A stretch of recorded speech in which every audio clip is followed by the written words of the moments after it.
Did you know you can find out what your love life looks like just by doing math? I'm serious. No crystal ball, no candles, just numbers. If you add up your birthday the right way, you can see what season you might get married in, what kind of person you'll end up with, and even what time in your life it's most likely to happen. Sounds crazy, right? I promise it's not. Today I'm going to break down 4 numbers for you, just 4. And by the end of this video, you're going to look at dating a whole different way. So stick around, grab a pen if you want. This one's going to hit different. All right, let's get into it. Let's start simple. How can your birthday tell you anything about your love life? Here's the secret. It's not a secret at all. It's math. It's called numerology. All you need to know is how to add and how to read numbers. That's it. You don't need a degree. You don't need to be gifted. You just need to know what each number means. Now, here's what I want you to understand before we go further. Numbers don't tell you everything about a person. They're not a full biography. Numbers show you tendencies, patterns, the stuff that shows up again and again, even when the person doesn't realize it. Think of it like this. If I told you someone grew up in a house full of firefighters, you'd probably guess they're not scared of a little heat, right? That doesn't mean you know their favorite food or their childhood dog's name. It just tells you a pattern to expect. Numbers work the same way. Quick example, so you see what I mean. Anyone with an 8 in their chart tends to come off as strict, controlling, direct, no nonsense. They don't sugarcoat things. If you ask an 8 how you look in an outfit, they will tell you the truth, whether you wanted it or not. Anyone with a 1 tends to come off a little self-absorbed, a little egotistical, a little stubborn. Not because they're bad people, it's just in their nature to lead. And sometimes leading looks like my way or the highway. See, you're already starting to notice patterns in people you know. Maybe your uncle, maybe your ex, maybe you, if you're brave enough to admit it. Now, once you start noticing these patterns in people, the real question becomes, what do you do with them? That's where things get real. Now, here's the thing. Numbers get really telling when it comes to relationships. That's exactly why I built my Should I Stay or Go relationship diagnostic. Let me paint a picture for you. It's 2 a.m. You're staring at the ceiling, you're not asleep, and you're definitely not okay. You're wondering if the person lying next to you or the person who hasn't texted you back still actually cares. You keep replaying the same arguments in your head. You keep asking yourself, am I overreacting, or is this really as bad as it feels? You don't have to sit in that doubt anymore. That's what I'm here for. I look at the numbers behind you and your partner. I show you what's actually happening underneath the surface. Not guesses, not vibes. The real pattern behind what you two are facing and a clear way to move forward. You deserve to know the truth, not a band-aid. The truth. So if that 2 a.m. doubt sounds familiar, message me on WhatsApp. I'll break it all the way down for you. Back to the free game. Let's finish what we started.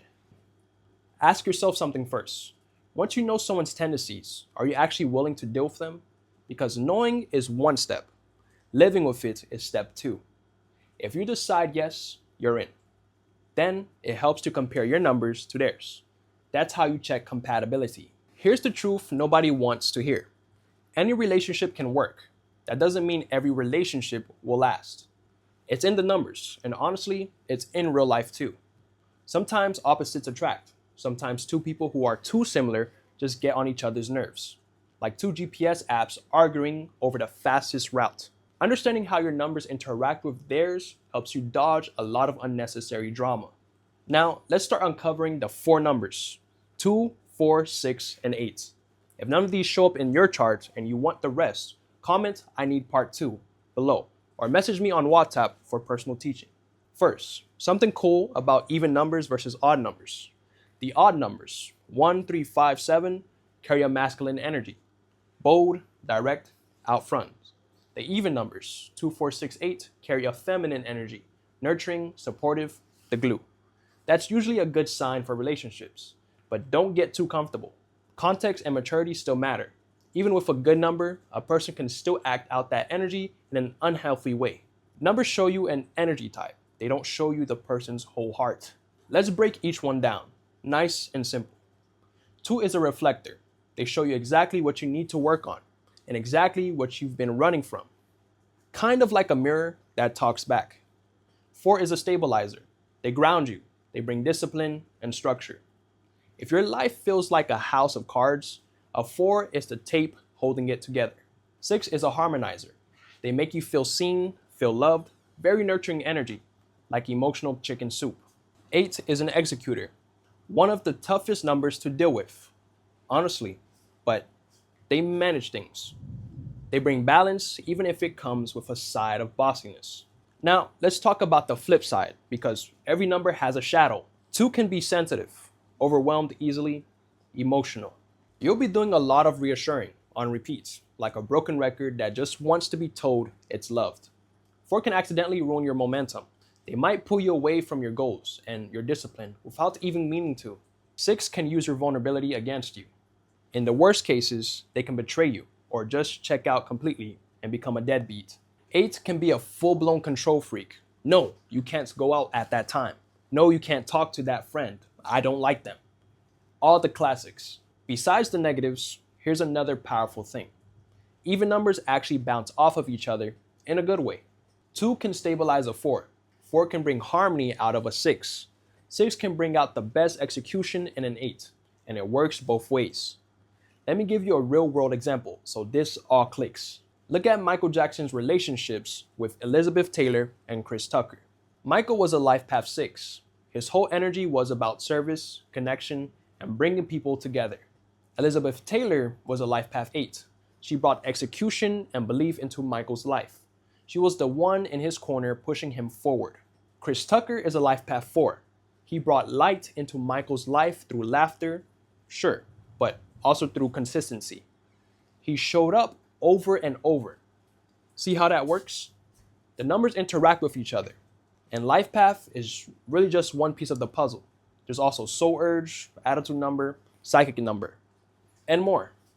But for today's video, life path is enough to get your brain moving in the right direction.